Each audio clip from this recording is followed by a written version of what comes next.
Met ander woorde, ons moet besef, ons moet vergewe, want ons word getorment. Daar's goed in ons lewe wat nie regkom nie. Yes. Daar's deurbrake wat nie kom nie. Daar's goed in ons lewe wat nie uitwerk nie. Kan dit wees omdat daar onvergifnis is? Sure. Want die ding is, met onvergifnis is daar's bitterheid, resentment, al hierdie negatiewe goed wat in ons hart opbou. En die probleem is, dit maak ons liggaam siek.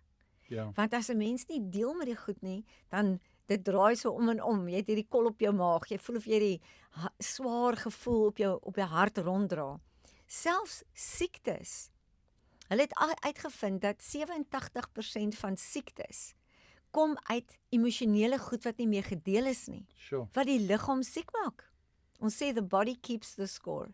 Nou sit jy met hartprobleme of kanker of bitterheid en arthritis en al daai goeters, en baie keer is die wortel daarvan onvergifnis en emosies wat nie meer gedeel is nie. Yes. Woede, haat, Sure. al daai dinge, dit vreet. Hulle het ons altyd gesê, dit vreet jou Ja. aan die binnekant. En ons liggaam kan eintlik daarmee ook. Ons sien dit in ons liggame. Ek wil